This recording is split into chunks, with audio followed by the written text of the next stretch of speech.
Olá, amigos. Começa mais uma edição do Rumos e Desafios Eleições 2018.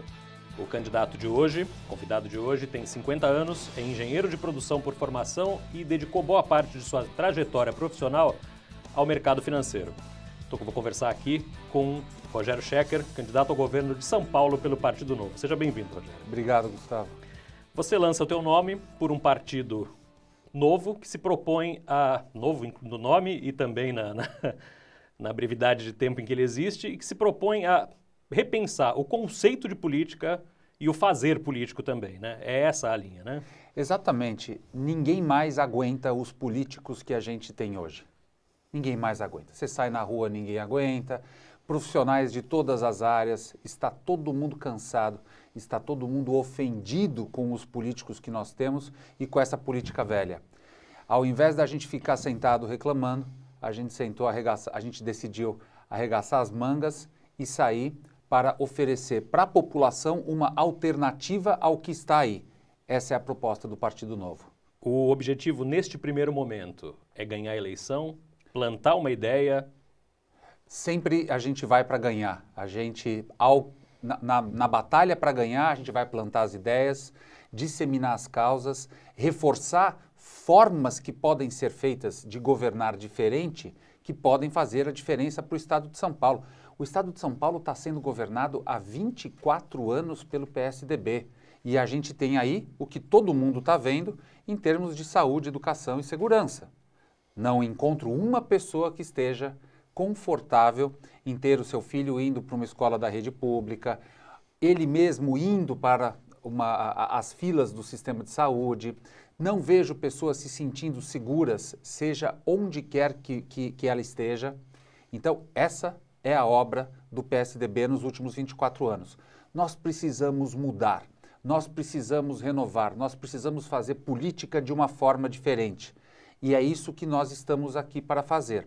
Não estamos aqui apenas para competir e lançar ideias, nós somos a alternativa para quem quer coisa nova. E nova que preserva o que já é bom. Porque o Estado de São Paulo tem muitas qualidades. O paulista é batalhador, se orgulha por ser batalhador. É interessante, Gustavo, eu vi coisas muito surpreendentes nas pesquisas que a gente andou fazendo. Uma delas diz que o paulista hoje, ele tem mais orgulho de ser paulista do que de ser brasileiro. É um povo que batalha, é um povo que acorda cedo todo dia, é um povo que se orgulha da sua obra, mas é um povo que está enraivecido, para não dizer outra coisa, porque ele percebe que fazendo a coisa certa ele não consegue acumular patrimônio, comprar seu lugar, etc. E ele fica observando que as pessoas que fazem as coisas errado, que os políticos que entram na corrupção, esses conseguem enriquecer. Esse sentimento de injustiça que o paulista tem hoje é o que a gente é para isso que a gente está oferecendo essa alternativa. Não dá mais para aguentar essa política velha. Qual é a tua história dentro do Partido Novo? Eu me filiei pela primeira vez num partido político em dezembro do ano passado. Nunca fui político na vida, nunca estive fazendo política partidária na vida. Por causa do Vem Pra Rua, eu entrei na política exigindo que os políticos tomassem as atitudes corretas para acabar com a corrupção, para tirar daí os políticos que roubaram, para fazer a coisa certa. É a coisa certa que se você perguntar em qualquer lugar as pessoas vão falar, só que os políticos não têm coragem de fazer isso porque isso aconteceria contra eles mesmos. Foi assim que eu entrei na política. O ano passado recebi um convite do Partido Novo para concorrer ao governo do Estado de São Paulo. Vi que os valores e os princípios do Partido Novo são muito alinhados com o que eu penso. É um partido que não usa dinheiro público. Ao depender de doações voluntárias, se o partido não fizer o que promete, ele acaba. É um partido que seleciona os candidatos que só tem ficha limpa. É um partido que impede que os candidatos fiquem fazendo uma longa carreira no mesmo cargo. É a nova política. Diante do convite, eu decidi topar esse desafio para fazer o que eu acho que todo mundo tem que fazer, que é contribuir de alguma forma com essa mudança política. A minha contribuição é, junto com o partido, como mais um soldado do partido, oferecer à população uma alternativa a essa vergonha que está aí. A decisão do partido de não formar coligações com fins meramente eleitorais, né? Ela mantém a integridade ideológica, mas, por outro lado, tira tempo de televisão para vocês. Como torna esse desafio de tornar um partido que é novo, conhecido da população, sem tempo de TV, como é que vocês vão vencer isso? Então, esse é um atalho que a gente não vai pegar, Gustavo. Por que as coligações são feitas hoje? Porque os partidos que fazem a coligação estão alinhados em termos de princípios, em termos de valores? Não. Você tem coligações sendo analisadas para acontecer entre PT e PSDB. Por quê? Porque isso dá mais tempo de TV. E aí entra o vale tudo.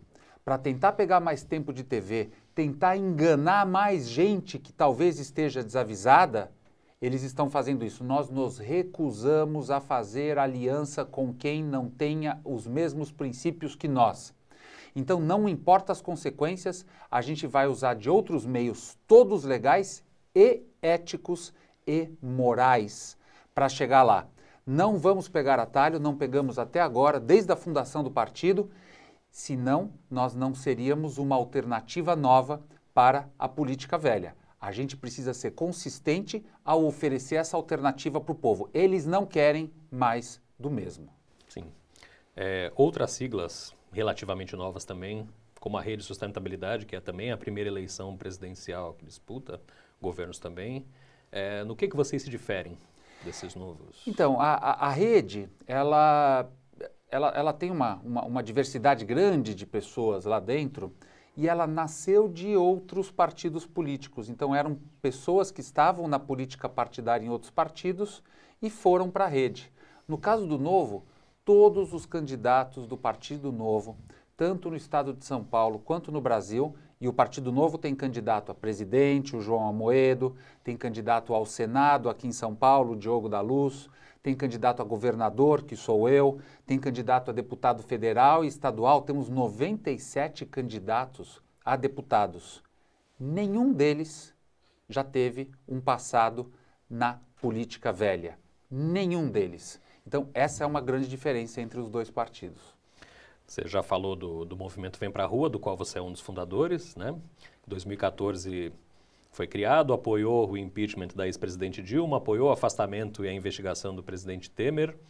Queria que você falasse um pouco mais deste movimento e de outros que surgiram ali naquela época, no que vocês se diferiam dos outros que... Gustavo, eu acho que foi um momento muito importante para o Brasil, porque foram 3 anos onde o brasileiro descobriu o poder que tem.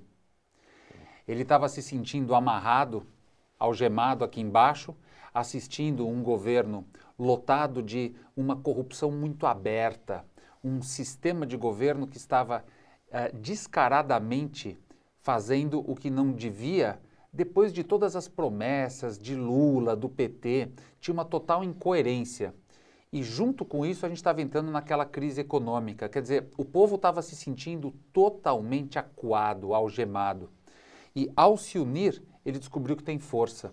E eu acho que a importância disso, Gustavo, é que o povo sabe que daqui para frente, se vier um outro governante que os desrespeite tanto quanto esses últimos desrespeitaram, eles vão se unir de novo. A política velha, ela tem medo das ruas. A política nova vai chamar as ruas. A política nova vai chamar as ruas para ter, inclusive, governabilidade. Porque para passar as medidas importantes no legislativo, não se pode mais ficar fazendo o toma lá da cá. Não se pode mais ficar dando cargo, dando dinheiro. Isso não existe, o povo não quer mais. Para fazer isso, o governante vai ter que governar com o povo, através de aplicativos que conectem as pessoas que votaram na pessoa que recebeu os votos. Isso é uma novidade completa, isso é democracia 2.0. A gente está começando uma nova era de representatividade, graças a Deus. Você se coloca à disposição para governar o maior estado da federação, o estado mais desenvolvido, mais industrializado, mais rico e que perdeu protagonismo nos últimos anos também. Como reverter isso? Aquela história de São Paulo ser a locomotiva do Brasil já não se fala há muito tempo, né? Pois é, não se fala e é uma pena que não se fale, porque São Paulo ainda é a locomotiva do Brasil. Agora, eu não acho que nós devamos comparar São Paulo com os outros estados apenas. A gente não pode ficar se gabando de sermos os melhores entre os piores. O Brasil está na pindaíba, o Brasil está uma vergonha. E São Paulo tem 45 milhões de habitantes. São Paulo tem um orçamento todo ano, pouca gente sabe disso, de 220 bilhões de reais que são gastos todos os anos. Esse valor não é anunciado por quê? Porque não interessa as pessoas que estão aí que saibam quanto dinheiro eles têm. E esse dinheiro está sendo mal utilizado, esse dinheiro está saindo pelos ralos da ineficiência, da corrupção, do tamanho do Estado. Pouca gente sabe que existem 87 entidades que se reportam ao governador hoje. Eu não sei nem se ele sabe o nome de todas elas, de todas essas pessoas. Agora, é uma estrutura muito eficiente para conseguir reeleição. É uma estrutura muito pouco eficiente para entregar os serviços básicos, serviços de educação, saúde, segurança que hoje o paulista não tem.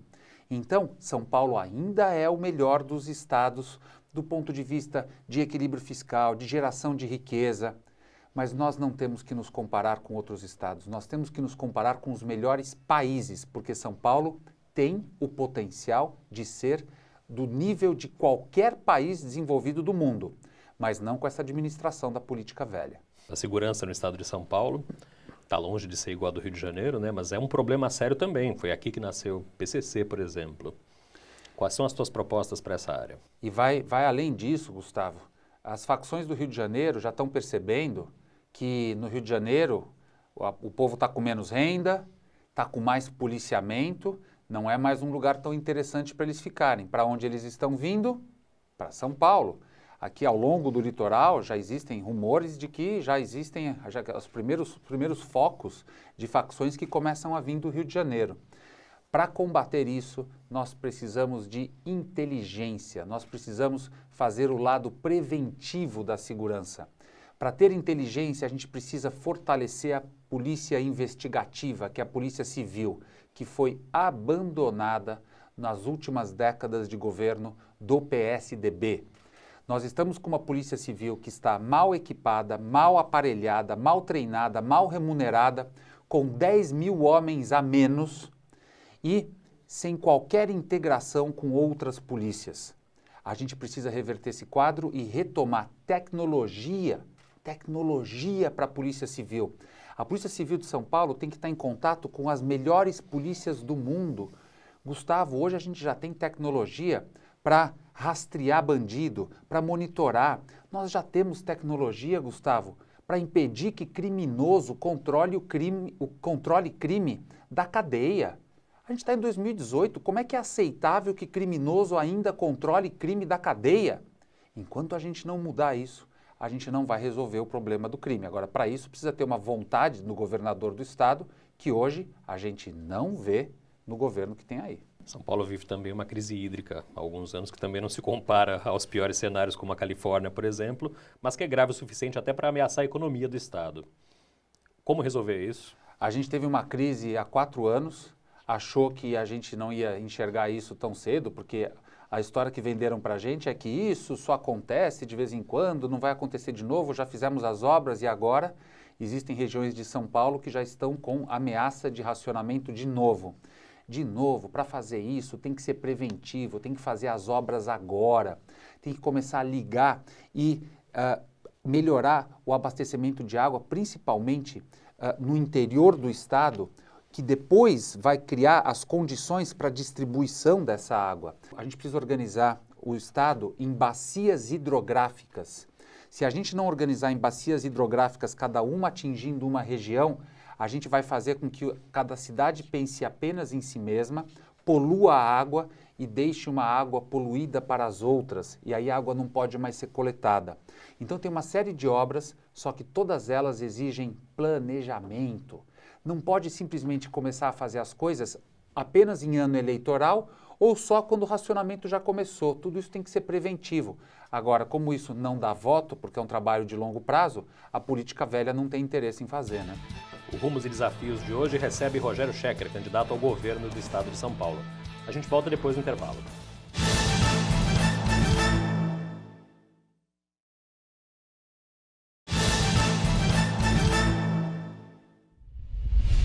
Estamos de volta com Rumos e Desafios, que hoje recebe Rogério Schecker, candidato ao governo do estado de São Paulo pelo Partido Novo. Rogério, eu queria a tua opinião sobre algumas áreas específicas. Vou começar esse bloco falando disso. Educação. A educação no estado hoje está num nível que dói o coração. Em primeiro lugar, a pessoa mais importante que deveria ser valorizada, que deveria ser bem remunerada desse sistema, que é o professor, está absolutamente abandonado, destreinado, mal remunerado, desincentivado. A gente precisa criar uma alternativa de carreira para o professor. O professor precisa ter a alternativa de poder passar por cursos modernos, ser avaliado e seguir um plano de carreira com maior ascensão de remuneração, uma ascensão mais rápido, ganhar aumentos mais rápido quando ele está correspondendo a um treinamento para o que é a nova economia, a nova tecnologia. Os professores conhecem muito bem as suas matérias, mas a gente precisa ajudar esses professores a fazer a administração das salas, das pessoas, das crianças que nasceram depois do ano 2000. A gente está numa nova era. A gente não pode ficar educando as crianças da forma como a gente educou no último século. E isso, a gente tem que ajudar o professor a aprender. Tem que ter cursos de formação. É uma nova pedagogia, não é a mesma pedagogia de 30, 40 anos atrás. A gente tem crianças hoje extremamente agitadas, que conseguem informação de outras formas. A gente precisa muito mais hoje ajudar essas crianças a irem buscar informação do que passar aquela aula conteudista de sempre. E é uma obrigação do Estado oferecer esse tipo de treinamento para os professores. Só que ele tem que ter a sua contrapartida, e a sua contrapartida é ter uma evolução salarial muito mais justa. Fora isso, Gustavo, a gente precisa ajudar a ter melhores diretoras e diretoras no estado de São Paulo. A gente tem 5.400 escolas no estado de São Paulo. Dessas, algumas têm uma administração brilhante e geralmente é por causa de uma diretora que sabe como administrar aquela escola. A gente precisa fazer com que essas diretoras formem um centro de capacitação de todos os diretores do estado. E para finalizar, a gente precisa de mais escolas em tempo integral. Está provado que as escolas em tempo integral têm alunos com melhor aproveitamento, permite que os pais possam ficar fora de casa o dia inteiro e trabalhar com mais tranquilidade, aproximam os professores das famílias, fazem com que os alunos possam ter aulas de reforço à tarde para que o trabalho do professor fique mais fácil. E das 5.400 escolas no estado hoje, apenas 300 são em período integral. A gente precisa acelerar isso, gente. A gente está em 2018, não tem cabimento um governo que ficou aí 24 anos deixar uma herança tão pobre como essa no nosso sistema de ensino. E dá para melhorar. Basta a gente fazer a coisa com profissionalismo e nomeando as pessoas por competência e integridade, e não por indicação política. Questão da saúde. Convênios com prefeituras, qual é o papel do Estado? Bom, o papel do Estado é muito claro. O papel do Estado é oferecer saúde de qualidade, não a saúde que está sendo oferecida hoje. Nesse sentido, algumas coisas já foram feitas no Estado. Por exemplo, trazer algumas organizações sociais para fazer a administração de postos de saúde, de postos de atendimento. Tem gente que fala que eles não funcionam. A gente tem as duas coisas. A gente tem organizações, OS, como são chamadas as organizações sociais. Elas têm as OS que funcionam e as OS que não funcionam. O papel do Estado é selecionar as OS que funcionam, estabelecer quais são as metas dessas OS para que elas possam continuar com o serviço, eliminar as OS que não estão trabalhando, melhorar os processos de licitação para essas OS para a gente filtrar melhor quem vai ajudar. A gente já sabe que o Estado não tem condições de oferecer o serviço diretamente.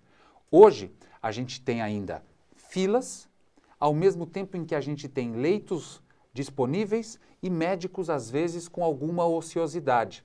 Por quê? Porque não se usa tecnologia. A gente, hoje, na época dos aplicativos, ainda tem lá o seu João, a dona Paula, controlando as filas de quem vem, quem não vem para o SUS. A gente precisa usar tecnologia, gente, e a gente precisa oferecer para os usuários a possibilidade de poder marcar consultas, exames do seu celular ou do celular de um amigo, saber onde ele se encontra nesse processo. A gente precisa colocar o histórico das pessoas, a história de todos os médicos que a pessoa foi, o que os médicos falaram, quais foram os medicamentos recomendados, de uma forma eletrônica, para que o paciente não precise chegar no médico e ter que lembrar de tudo isso. É um desrespeito como a política velha tem tratado a saúde hoje. E isso dá para mudar com tecnologia básica, porque a tecnologia que eles estão usando hoje é de 50 anos atrás. A questão das organizações sociais, ela pode ser aproveitada não só na área da saúde, mas assim, a gente tem exemplos de boas gestões em qualquer área, na área da cultura, por exemplo, né? Perfeito, Gustavo. A gente chama isso de parcerias. Para a gente conseguir fazer mais coisa com o mesmo dinheiro, porque o Partido Novo não vai aumentar imposto. É um compromisso do partido, nós não vamos aumentar imposto. Cuidado com quem está prometendo as coisas e não falando de onde vem o dinheiro, porque se tiver mais imposto para você pagar, já viu, né? Mais do que você já está estrangulado. Se a gente não vai aumentar imposto, a gente precisa fazer mais com os mesmos recursos. Para fazer isso, a gente tem as parcerias com a sociedade civil organizada, no caso, organizações sociais caem dentro dela, com a iniciativa privada, com prefeituras. Tem muito acordo a ser feito, principalmente em termos de segurança e saúde com prefeituras, com o governo federal e com os indivíduos. A gente tá com um monte de gente desempregada, querendo ajudar de alguma forma e precisando de dinheiro. Será que a gente não pode pegar uma parte das pessoas que estão desempregadas e começar a colocar essas pessoas para ajudar a servir uma parte carente da população? Por exemplo, as pessoas que poderiam acompanhar um idoso para os seus exames. Os idosos usam 15, 20 vezes mais o sistema de saúde do que os jovens, só que eles têm dificuldade de se locomover. Isso pode ser um sistema remunerado, incentivado pelo Estado. O nosso programa está cheio dessas novidades que nunca foram pensadas antes. A cidade de Santos abriga o maior porto da América Latina, sofre um estrangulamento logístico. Prejudica não só os moradores daqui da Baixada Santista, mas eu acho que a economia do país, né? Como solucionar esse problema? O estrangulamento logístico que existe aqui em Santos, ele é mais exagerado por causa da necessidade de fluxo disso. A gente precisa ter um sistema ferroviário no estado que atenda ao estado inteiro e esteja conectado a Santos. Não é justo para quem mora aqui passar por isso e é péssimo para o resto do estado, onde as coisas precisam acabar, subindo de caminhão, subindo de um jeito que vai começar, que está atrapalhando as estradas do estado de São Paulo. E a culpa não é do santista, a culpa é da politicagem que está envolvida na administração desses portos. E aí eu não preciso nem falar para quem está nos assistindo de todas as suspeitas que estão em volta das administrações dos portos, porque esse é um dos principais problemas que nós temos hoje, que é o envolvimento de políticos e do poder político em iniciativas que deveriam ser puramente de prestação de serviço para a população de São Paulo. E o Porto de Santos é um caso típico desse, onde a população e os usuários são vítimas de uma politicagem que tomou conta dos serviços públicos. A parte, o Porto, qual vai ser o teu olhar para a Baixada Santista? A Baixada Santista, fora essa parte de logística de carga, nós pretendemos criar um acesso à metrópole de São Paulo, à região metropolitana de São Paulo, por trem, para passageiros. Nós temos um planejamento de ter um eixo norte que liga a metrópole de São Paulo com a região de Americana e Campinas, à direita no Vale do Paraíba, à esquerda para a região metropolitana de Sorocaba e aqui para a Baixada. O santista, todo mundo da Baixada, pessoal de Guarajá, de Guarujá, até próximo, passando de São Vicente, e a gente precisa começar a atender o pessoal lá do Vale do Ribeira, que é um pessoal altamente desassistido. Por isso que a gente quer criar um trem que ligue a Baixada à metrópole de São Paulo. Trem rápido. Não é o trem-bala que foi prometido, que é difícil e é mais caro. É um trem rápido como tem em todos os países do mundo. Um trem que anda a 80, 100, 110 km por hora e que a pessoa possa ir lendo, estudando, dormindo para trabalhar em São Paulo e voltar com muito mais tranquilidade. Vendeu-se em algum momento da nossa história a ideia de que o trem era um transporte ultrapassado, né? Não, quando a gente vai para os principais países, hoje, Gustavo, entram 1 milhão e 800 mil carros todo dia na cidade de São Paulo. Se a gente não oferecer uma outra alternativa para você entrar e sair de São Paulo, aquilo lá vai explodir. E junto com ele, a dificuldade não é para quem está morando lá, a dificuldade é para quem tem que chegar lá, né? Vamos falar um pouquinho agora da tua trajetória. A tua atuação profissional nos últimos anos é na empresa que você fundou em 2010, se não me engano, nos Estados Unidos ainda, quando você morava lá. A Soap? A Soap foi criada em 2003, aqui no Brasil. É uma empresa genuinamente brasileira que trabalha com comunicação corporativa. A gente trabalha com profissionais que precisam de comunicação estratégica em momentos decisivos. Aí eu lancei, essa empresa começou em 2003 no Brasil, eu lancei a empresa também nos Estados Unidos em 2010 e já nos últimos 4 anos é nela que eu trabalho com muita honra e adoro o que faço no meu trabalho. Isso é muito importante, pouca gente pergunta isso, mas eu tenho um trabalho que eu adoro e que eu estou deixando de lado agora para me colocar à disposição da população se eles quiserem uma política nova.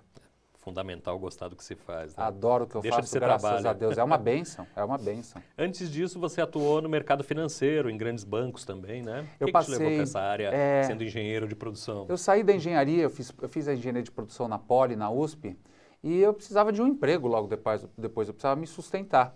E arrumei um processo de trainee no Banco Alemão em São Paulo, e foi para lá que eu fui. Comecei do zero, comecei do nada, fiz uma carreira lá.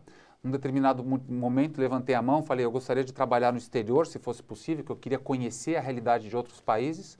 E acabei trabalhando no exterior, alocando recursos em 33 países parecidos com o Brasil. São países emergentes parecidos com o Brasil. Então, eu passei esse tempo nos Estados Unidos estudando o que fazer para melhorar países parecidos com o Brasil. Tanto do ponto de vista de emprego, de renda, de inflação. A gente já sabe no mundo as coisas que funcionam melhor e as coisas que não funcionam. E essa experiência foi muito rica para mim e eu trago ela agora para poder ajudar a melhorar a qualidade de vida e trazer, Gustavo, isso é muito importante, inclusão social para os habitantes do estado de São Paulo. Porque o que está sendo testado aqui no Brasil a gente já sabe que não funciona. Você curte muito música e esporte, né? Eu vi algumas entrevistas tuas em que você falava disso. Eu adoro, sempre adorei esporte, sempre fiz muito esporte, agora nesse período que eu estou parado nisso, infelizmente. E música sempre foi uma paixão. A minha mãe escutava muita música clássica em casa. Então, quando eu me via aos 15, 20 anos de idade, eu conhecia tudo de música clássica, sem saber por quê, porque eu ficava ouvindo o tempo inteiro. Até hoje, quando eu escuto uma música em piano, quando eu escuto música clássica, é uma coisa que me fascina, me tranquiliza, me ajuda a estudar, me ajuda a aprender. Acho fascinante, adoro. E eu queria terminar essa entrevista pedindo para o Rogério Schecker definir o Rogério Schecker. Eu sou mais um brasileiro absolutamente indignado com o que está aí, enraivecido, bravo com o que está sendo feito com o nosso país. Nós, brasileiros, descobrimos o que está sendo feito com o Brasil. Só que depois de descobrir, não adianta só ficar assistindo. A gente precisa fazer alguma coisa.